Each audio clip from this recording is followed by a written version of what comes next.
39वा वर्धापन दिन साजरा करण्यासाठी आपण या ठिकाणी उपस्थित आहोत. पावसाळी हवामानामुळे हा कार्यक्रम इथं घेण्यात येतोय.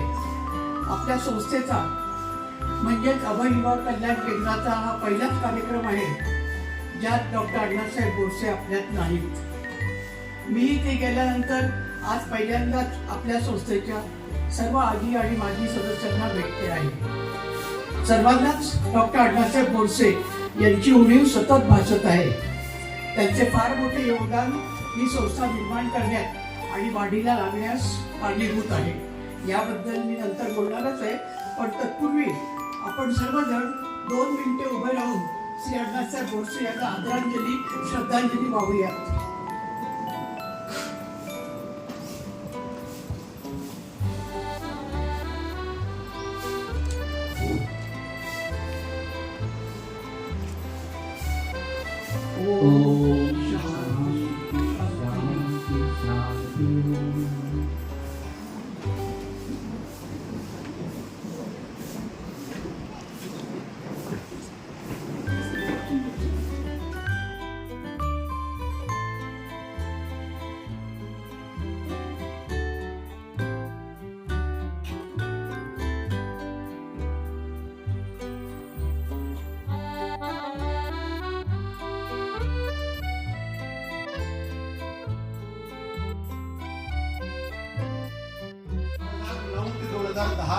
साजरे केले होते.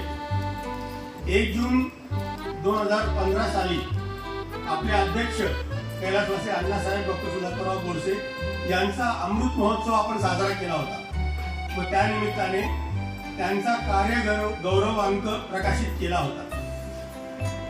1991 साली ताईसाहेब उपमंत्री झाल्यानंतर अध्यक्षपदाचा भार डॉक्टर अण्णासाहेब यांच्यावर सोपवण्यात आला होता. त्यांनी एक नाविन्यपूर्ण उपक्रम सुरू केला. सर्व प्राचार्य, मुख्याध्यापक, प्राध्यापक, शिक्षक, नॉन टीचिंग कर्मचारी, विविध शाखेतील सर्वांना एकत्रित आणून आपल्या AYKK कर्मचाऱ्यांचे वार्षिक स्नेह संमेलन दरवर्षी भरवण्यात आले. त्यातून विविध शाखांच्या कर्मचाऱ्यांची परिचय वाढवून स्नेह देखील वाढवला. या कार्यक्रमात विविध गुण दर्शनाचे कार्यक्रम आणि स्नेहभोजन असा कार्यक्रम ते गेले अनेक वर्ष आपल्या संस्थेत सुरू होता. अशा प्रकारे आपल्या AYKKची प्रगती वाटचाल सुरू आहे. सध्या आपल्या 20 विद्याशाखा कार्यरत आहेत. आज आपल्या 39व्या वर्धापन दिनासोबत आपण DM पाटील यांचा सेवानिवृत्ती समारोप देखील कार्यक्रम करत आहे. पाटील, तुम्ही ऑन पेपर 31/8 रिटायर झाले आहेत, परंतु डॅडी, मम्मी आणि आपणा सगळ्यांकरता ते कधी रिटायर होणार नाही. त्यांचे काम ते अविरतपणे चालू ठेवणार आहे आणि याची ग्वाही त्यांनी अण्णासाहेब असताना अण्णासाहेबांच्या समोर दिलेली आहे. त्याची फक्त मी आठवण करून देत आहे. त्यामुळे बायचान्स तुमच्या मनात रिटायरमेंटचा विचार जर आला असेल तर तुम्ही काढून टाका. नुकताच त्यांना देवाच्या कृपेने पुनर्जन्म मिळालेला आहे, तर त्यांनी तब्येत जपायची आहे कामासोबतच. आणि आपण सर्व देखील, तुम्हाला सगळ्यांना एक विनंती आहे, मी प्रत्येक वेळी माझ्या भाषणात ते सांगत असतो, काम करण्याकरताच माणसाचा जन्म आहे, परंतु ते काम शेवटच्या क्षणापर्यंत व्यवस्थित करण्याकरता आपल्याला आपली तब्येत जपणं फार गरजेचं आहे. फक्त 2 वेळा खाणं आणि झोपणं नव्हे, संतुलित आहार, रेग्युलर व्यायाम प्रत्येकाने करणं गरजेचं आहे. कारण खरा बँक बॅलन्स हे पासबुक नाही आहे, आपली हेल्थ आहे. हे सगळ्यांनी लक्षात ठेवायचं.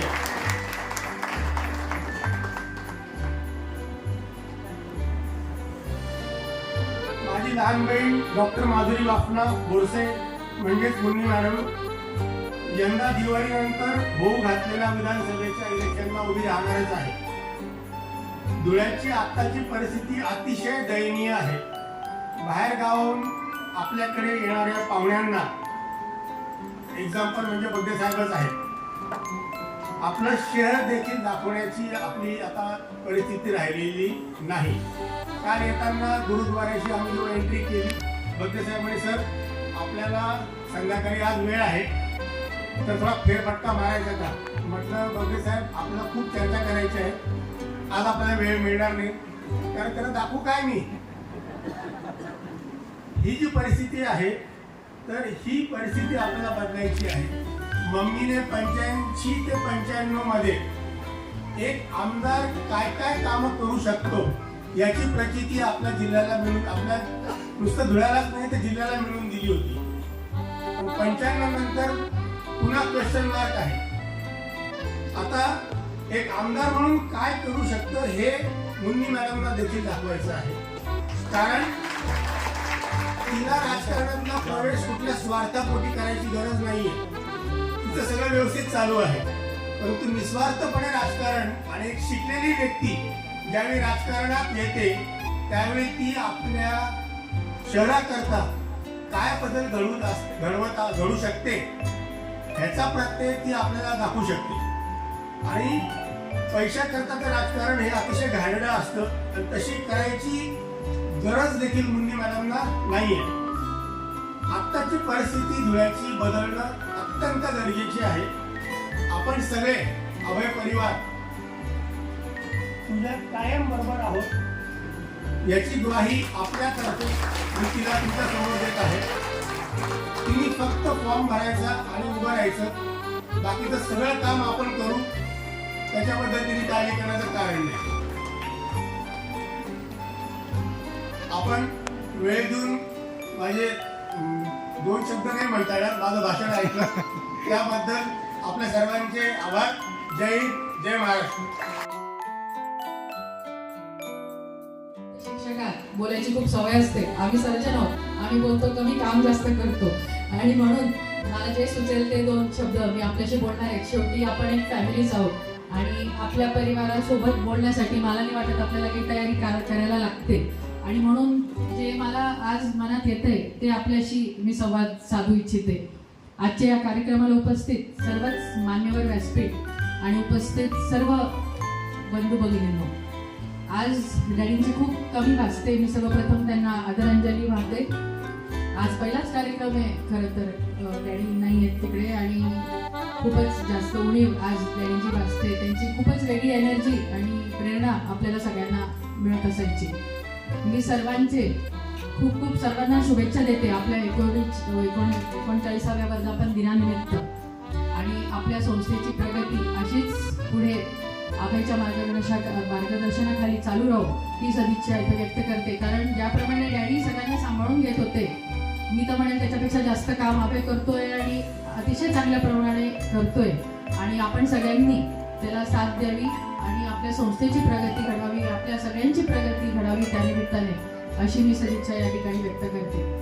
आज DM पाटलांचा सुद्धा सेवापूर्ती सोहळा आहे. मी त्यांना पण खूप खूप शुभेच्छा देते आणि आपलं पुढचं आयुष्य निरोगी आणि सुखी राहावं हे मी प्रभूचरणी प्रार्थना करते. अभय जसं म्हटलं, मी पण म्हणणारच होते की मी कायम काही पण आणलं किंवा काही कळलं नाही कोणाला विचारायचं तर DM पाटलांचा नंबर डायल करते आणि त्यांना सांगत असते का, आणि ते पण आनंदाने करतात. पण हा त्रास जो मी तुम्हाला दिलाय तो अजून सुद्धा चालू राहणारच आहे.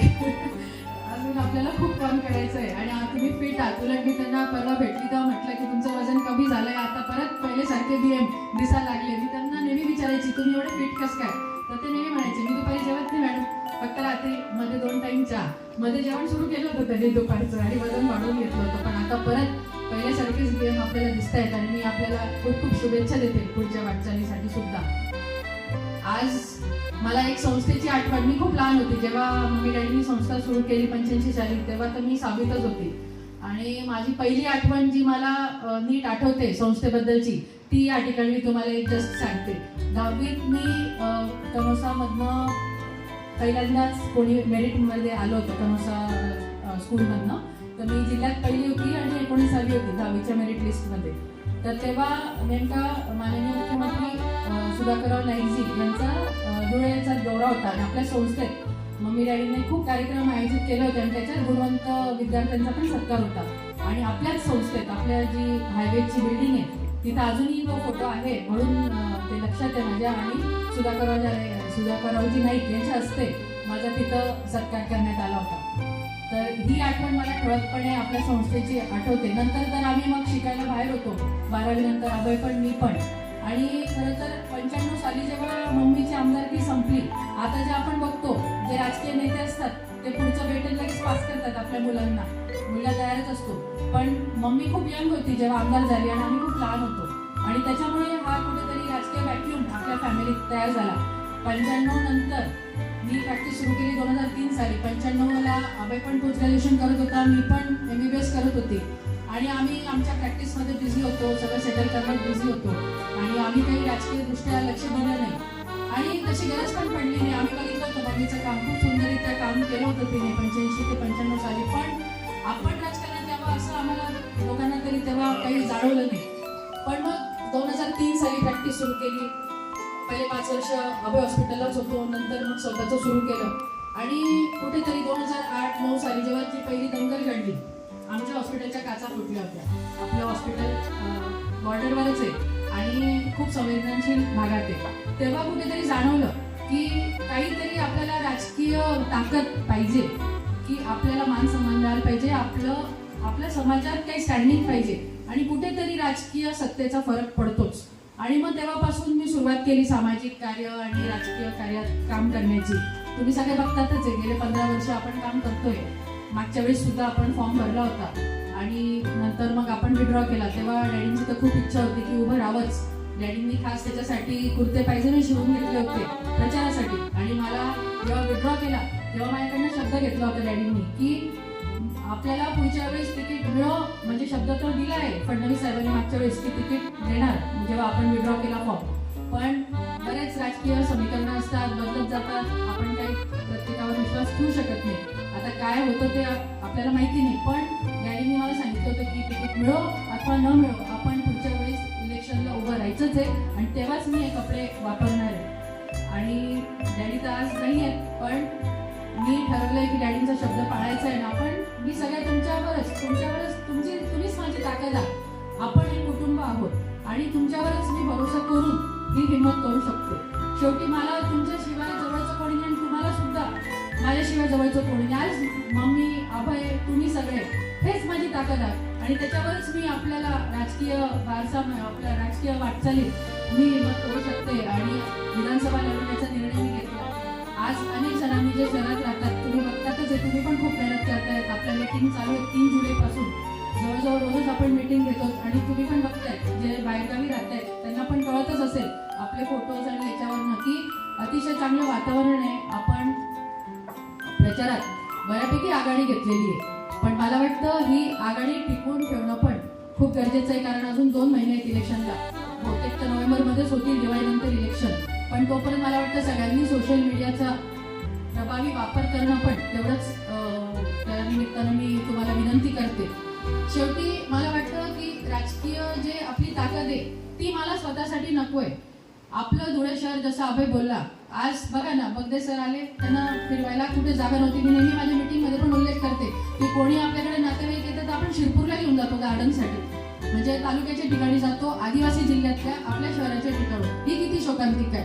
2 तास सुद्धा तुम्ही घालू शकत नाही आपल्या शहरात. उलट तुम्ही बाहेर पडले तर तुम्हाला ते रस्तेच दिसतात. किती कोटी, 1200 कोटी रुपये आले या 5 वर्षात. पण रस्त्यांची अवस्था तुम्ही बघा, सगळीकडचेच, म्हणजे एकही ठिकाण नाहीये की तिथं चांगले रस्ते.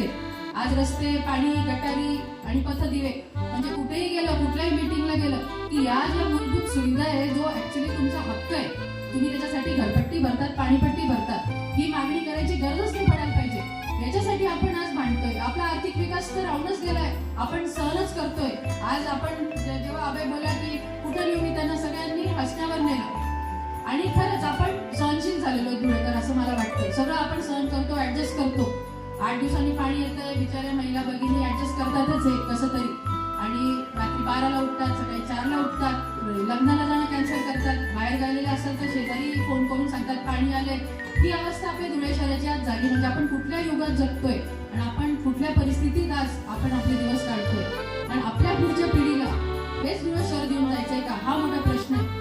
आज आपल्या मुलांना इकडे नोकरी नाही, उद्योग नाही, सगळे जाऊन मोठ्या शहरात बसतायत का? त्यांना किती इच्छा असेल आई वडिलांसोबत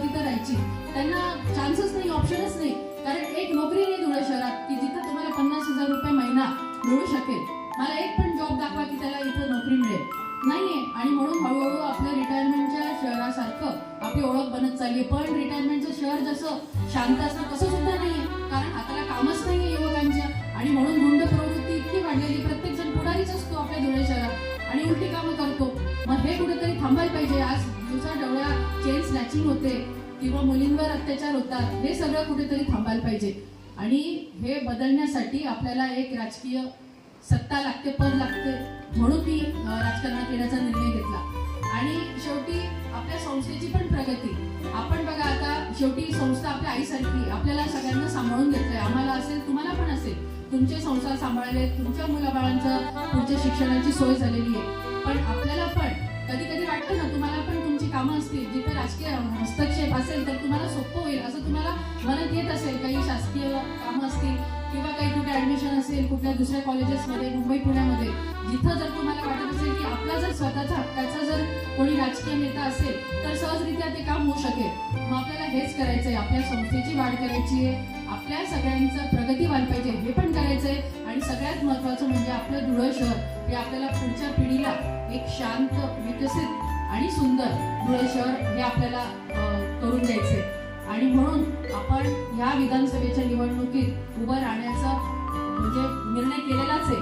पण हे सगळं मी तुमच्या पाठिंब्यावर आणि आशीर्वादानेच करू शकणार आहे.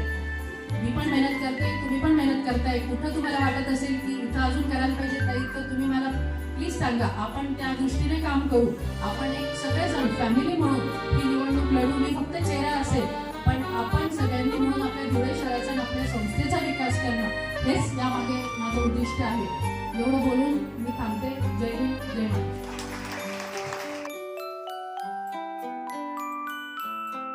या तुमच्या समोर जो स्टेज आहे, या स्टेजच्या समोर जो उभा आहे, हे उभं खरं घ्या.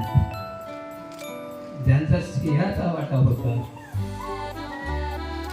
ते तुमकडे स्वर्गीय अण्णासाहेब यांना प्रथम विनम्रपणे अभिवादन करतो.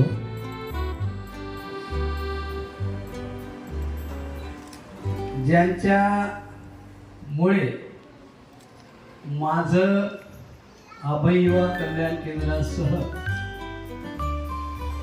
तालुक्यात, जिल्ह्यात जो परिचय झालेला आहे, त्या परिचयाच्या मागचा जो काही माझं नाव निर्माण व्हायला ज्या घटक आहेत, त्या मातृतुल्य ताईसाहेब, संस्थेचे सचिव दादासाहेब, संस्थेच्या संचालिका व भावी आमदार. आपण जर प्रामाणिकपणे जर खरोखर काम केलं तर भावी आमदार म्हणायला मला इथे काही वावगं ठरणार नाही. अशा भावी आमदार डॉक्टर माधुरीताई, संस्थेच्या संस्थापक अध्यक्ष यांनी आज अत्यंत, बघा प्रत्येकाला अध्यक्षपदाची हाव असते आणि हे सर्व बाजूला ठेवून तुम्हाला वेगळं चित्र लक्षात येत असेल आज की मुलाचा मित्र आणि त्यांना आपली जागा देणं. म्हणजे आजच्या कार्यक्रमाचे जे अध्यक्ष आहेत ते नाशिक जिल्हा सत्र न्यायालयातील विधितज्ञ ॲडव्होकेट श्री बगदेजी,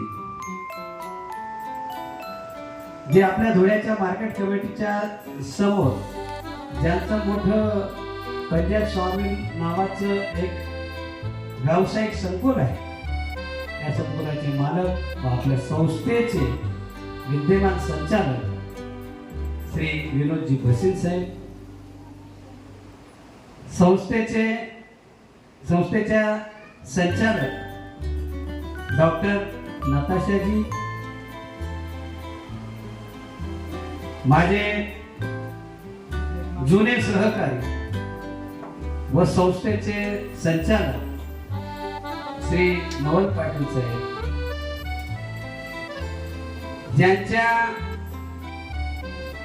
अधिपत्याखाली मी काम केलं.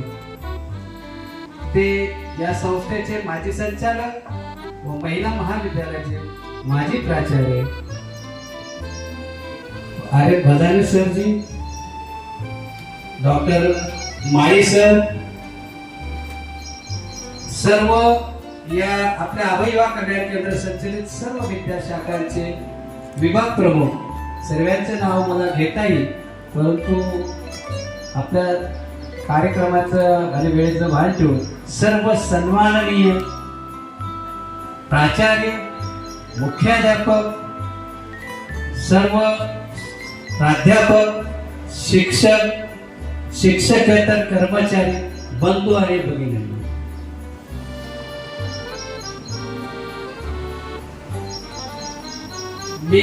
मला 19 माझ्या जीवनाबद्दल मी जीवनपट तुम्हाला दाखवणार आहे. मला काही या तुमच्या सोबत जास्त बोलण्याची हे नाही, परंतु एक आवश्यक आहे तेवढं. माझा जन्म ज्यांच्या म्हणजे माझे आई वडील आधी त्यांना विनम्र अभिवादन करतो आणि ज्यांच्या काही मार्गदर्शनामुळे मी इथपर्यंत आलो ते थोरले बंधू व मला सर्वात मोठं करणारे, चुकांची दुरुस्ती करणारे अण्णासाहेब आणि ताईसाहेब. मी आजही विद्यार्थी म्हणून त्यांच्या समोर नेहमी विद्यार्थी म्हणून मी काय राहणार आणि माझ्या चुका दुरुस्त करण्याचं काम मी नेहमी करत असतो. मी त्यांच्या म्हणजे नेहमी माझ्या चुका, असं कोणताही माणूस जो काम करतो तो चुकतो आणि म्हणून मी माझ्या मनाशी नेहमी असं ठरवतो की काम केलं तर चुकू शकतो, जो कामच करणार नाही तो त्याच्याकडनं चूक होणे नाही. म्हणून माझे सगळ्यात महत्वाचे मार्गदर्शक पितृत्वज्ञ अण्णासाहेब आणि मातृत्वज्ञ ताईसाहेब.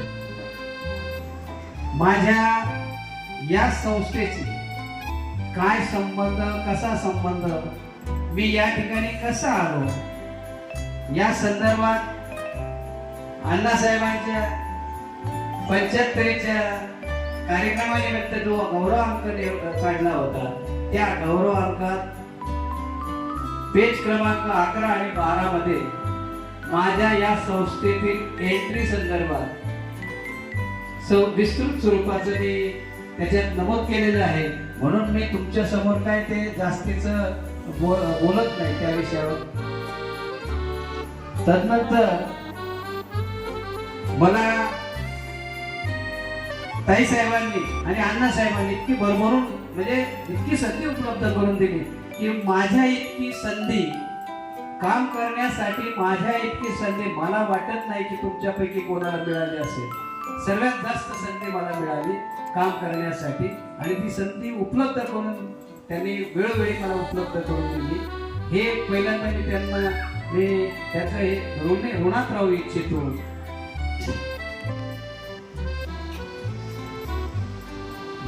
तुम्हाला मधल्या काळात माहिती असेल 1991 मध्ये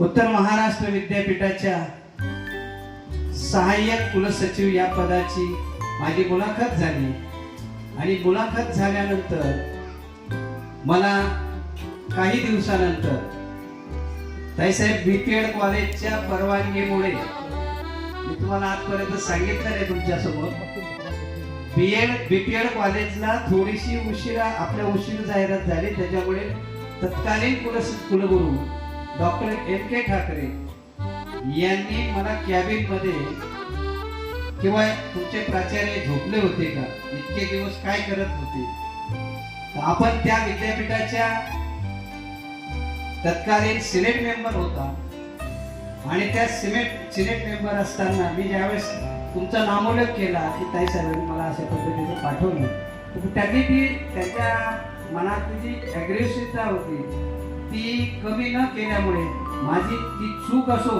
त्या संस्थेच्या हिताच्या दृष्टीने ती माझ्या कर्तव्याची बाब होती. म्हणून साहेब म्हटलं, प्राचार्य रूपात मला म्हटलं अशा पद्धतीच्या अडचणी होत्या आणि अडचणी सोडवण्यासाठी इतका वेळ लागला, तू फार जास्त बोलतो आणि जास्त नाही म्हटलं सर काय असं विनंती केली.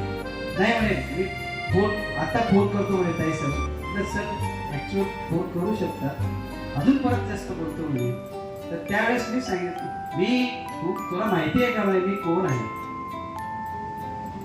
मी राज्यपाल नियुक्त प्रतिनिधी आहे. मग मी सहज तिथे थोडी हिम्मत केली की सर तुम्ही राज्यपालांचे प्रतिनिधी आहात, परंतु मी देखील या ठिकाणी आलेलो आहे. मी या विद्यापीठाच्या विद्यमान सिनेट मेंबरचा प्रतिनिधी म्हणून तुमच्याकडे या कामानिमित्त विनंती करायला आलो सर, मला माफ करा, हे छोटा आहे. आणि त्या दिवशी ते विसरले नाही, ते जसंच्या तसं आपल्या संस्थेच्या कार्यक्रमात ठिकाणी आला असताना अण्णासाहेबांना समोर येऊन माझं हे जसंच तसं स्टेटमेंट अण्णासाहेबांना सांगितलं. आणि त्यावेळेस अण्णासाहेबांनी मला सांगितलं की त्याची काय चूक ठाकरे साहेब, त्याने जे सांगितलं ते माझ्या माहितीप्रमाणे माझ्या समजुतीप्रमाणे बरोबरच सांगितलं, त्याच्यात मला तर काही वाटत नाही. हे देखील अण्णासाहेबांनी त्यावेळेस म्हणजे माझ्या झालेल्या जी चूक होती ती मी कबूल केली, परंतु एवढ्या मोठ्या व्यक्तीने मला कोणाचा प्रतिनिधी दाखवलं तर मग स्वाभाविक माझ्या असलेल्या म्हणजे रक्तातलं जे असतं ते ओरिजिनल येऊन जातं. ते त्या दिवशी एकमेव ती चूक झाली आणि ती मी मांडण्याचा प्रयत्न केला आणि त्याला देखील सावरून घेण्याचं अण्णासाहेबांनी माझ्यासाठी अशा अनेक गोष्टी सावरण्याचा त्यांनी प्रयत्न केला. तर असे अण्णासाहेब. आणि त्यानंतर माझ्याकडे मला डावललं 6 महिने माझ्या इंटरव्ह्यू नंतर 6 महिने मला ऑर्डर येऊ दिली नाही. शेवटी त्यांना रिझर्वेशन कोटा कम्प्लीट करावा लागला असल्यामुळे आणि त्या बिंदू नामावलीमध्ये आपला बिंदू असल्यामुळे त्यांना शेवटी ऑर्डर द्यावी लागली. आणि ती ऑर्डर आल्यानंतर मी ऑर्डर घेऊन अण्णासाहेबांच्या कॅबिन मध्ये गेलो. अण्णासाहेबांनी मला बसवलं. ठीक आहे, त्यांनी वाचलं आणि त्यांनी मला सांगितलं ठीक आहे मी तुला 2 मिनिटात तुला एनओसी देतो, तू थोडस मी सांगतो त्याच्यावर विचार कर. आणि त्यांनी सांगितलं की तिथे गेल्यावर तू असिस्टंट रजिस्ट्रार झाला, उद्या तू तिथे प्रमोशन घेऊन रजिस्ट्रार जरी झाला पण रजिस्ट्रार होऊन तुला 2 बाय 2.5च्या टेबलाच्या पलीकडे तुझी जी काही बाहेरची इमेज आहे ती तेवढ्या इमेज पर्यंत इमेज राहील. त्याच्यामुळे माझं वैयक्तिक तुला फक्त मी सूचना करतो की तू ताई साहेबांचा PA आहे, तुला राजकीय या ठिकाणी भविष्य आहे, भविष्य असल्यामुळे त्यानंतर तुझं गाव जवळ आहे, तुझ्या गावात तुझी शेती आहे, त्या शेतीच्या माध्यमातून तू काहीतरी प्रगती करू शकतो आणि राजकीय देखील प्रगती करू शकतो. म्हणून तू थोडा शांततेत विचार कर आणि मग मला सांग, मी 5 मिनिटात तुला एनओसी द्यायला तयार आहे. म्हणजे 1900 ही गोष्ट आहे 94 ते 93 ची. आणि पंचायत समितीमध्ये मी एकदा पराभूत झालो 1997 मध्ये आणि मिसेस 2003 मध्ये निवडून आली. म्हणजे ही दूरदृष्टी कोणाची तर ती अण्णासाहेबांची. म्हणजे 10 वर्ष पुढचं भविष्य माझ्या बाबतीतलं 10 वर्षापूर्वीचं भविष्य अण्णासाहेबांनी मला सांगितलं. आणि ते जर कदाचित सांगितलं नसतं तर मी त्या पदाच्या हवाशापोटी मी कदाचित उत्तर महाराष्ट्र विद्यापीठात नोकरी निमित्त गेलो असतो. जी काय व्हायची ती माझी प्रगती झाली असती किंवा काय झालं असतं. परंतु आज मी माझ्या या तालुक्यात 17वं मत टाकण्याचा जो अधिकार मिळाला, ताईसाहेब देखील सोबत होत्या भांडण करण्यासाठी कदम भांड साहेबांच्या घरी मिसेसच्या वेळेस. तर हे जे मिळालं हे केवळ हे सर्व श्रेय जे जातं ते अण्णासाहेबांना जातं. म्हणून अशा अण्णासाहेबांच्या आणि ताईसाहेबांच्या याच्यात आता तुम्हाला साधी गोष्ट याच्यात बहुतेक आत्ताचे विद्यमान म्हणजे आता कार्यक्रम झाला आपल्या बाबासाहेब महेशजी घुगे यांच्या वाढदिवसानिमित्त मागे कार्यक्रम झाला. या कार्यक्रमात सर्व स्त्रिय सहाय्यकांचा सन्मान त्यांनी केला आणि त्यावेळेस त्यांच्या मुखातून आलेले आहे सर्व. किंवा आत्ताचे जे PA जे ताई साहेबांना माहिती असेल वालीताईंना, उदाहरणार्थ शांताराम, डॉक्टर खासदार बांबरेचे PA, म्हणजे किती दिवसात कुठल्या कुठे जाऊ शकतो माणूस. तर ही चुकून मला संधी मिळाली नाही आणि म्हणून मी आहे त्या जागेवर अत्यंत सुखी, समाधानी. आणि इतकंच नाही, माझ्यासाठी, माझ्या कुटुंबासाठी बोरसे बापना या परिवाराने भरभरून मदत केलेली आहे. माझ्या संकटात जे काही असेल तुम्हाला जीवनपटामध्ये लक्षात येईल की मी जास्त बोलणार उचित होणार नाही, तर मला या सर्व उभं करण्यामध्ये, माझं कुटुंब उभं करण्यामध्ये, आणि मी एखादा मुलगा जर रडतो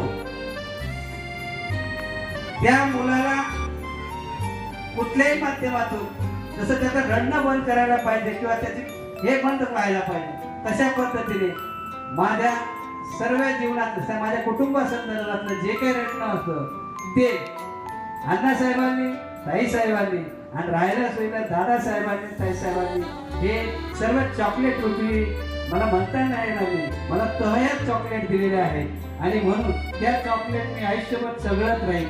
आणि या चघळता मला नाही वाटत त्या एनर्जीवर मी अभय युवा कल्याण केंद्राचं जे काही राहिलेलं जे काम आहे, ह्या नक्कीच मी राहिलेलं जे काम आहे, मी कधी तुमच्या शब्दाचा नकार माझ्या मुखातून येणार नाही. कारण मी शब्द तुमच्या सर्वांच्या अगोदर मी अण्णासाहेबांना दिलेला आहे.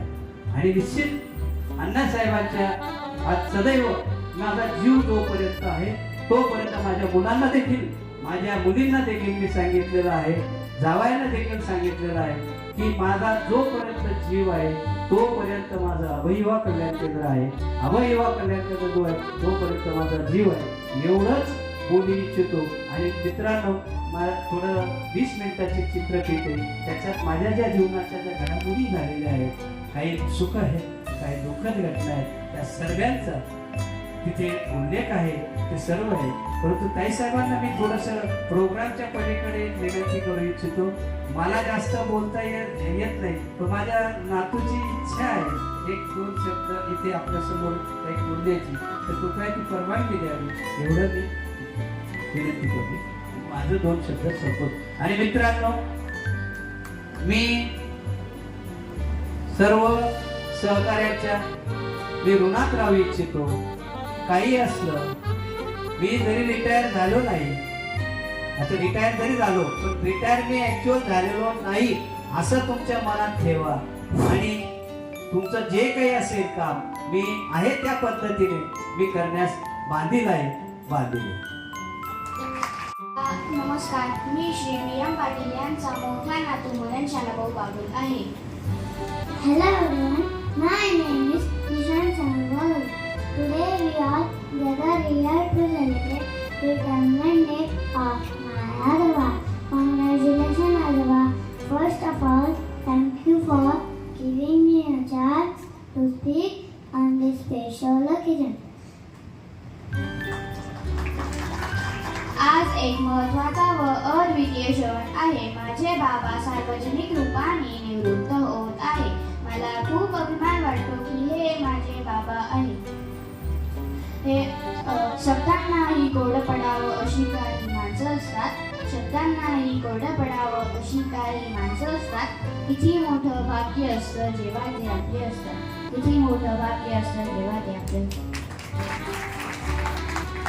Wow, Manala, what a beautiful lines.